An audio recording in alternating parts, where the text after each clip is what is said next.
Kumusta at magandang araw sa inyong lahat mga kapatid, ang update kay Catherine Camelon, yan ang ating pag-uusapan. Ngunit bago yan ay huwag kalimutan na mag-like at mag-subscribe po sa ating channel bilang suporta, maraming salamat.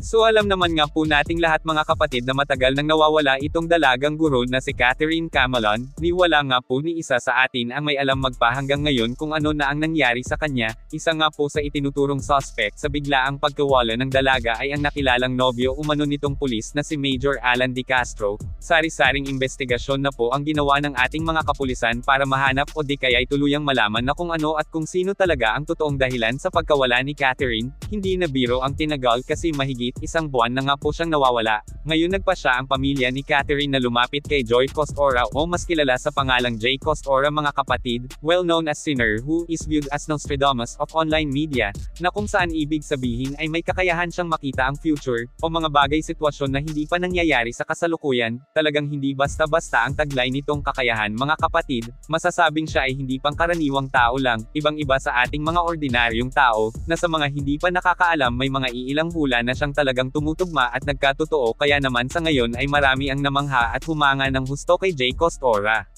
Well sa kanyang mismong YouTube channel ay ibinahagi niya kung paano niya tulungan ang mga taong naniniwala sa kanya. Dito na papasok ang storya patungkol kay Catherine Camelon, tumulong siyang mahanap ang beauty queen gamit ang kanyang kakaibang kakayahan sa paghula.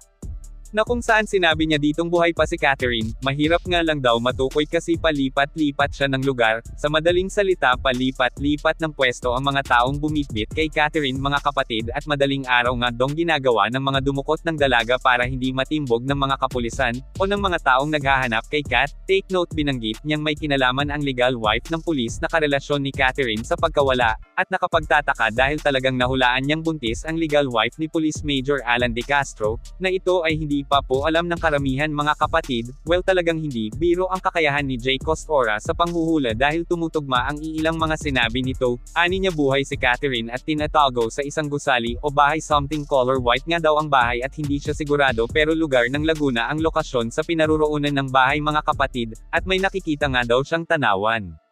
Makikita ang full video sa YouTube channel ni Jay Costora. So kayo mga kapatid, anong masasabi nyo dito sa pagkawala pa hanggang ngayon ng beauty queen Catherine Camelon? E-comment lang po yan sa ibaba at akin pong babasahin yan. Maraming salamat po.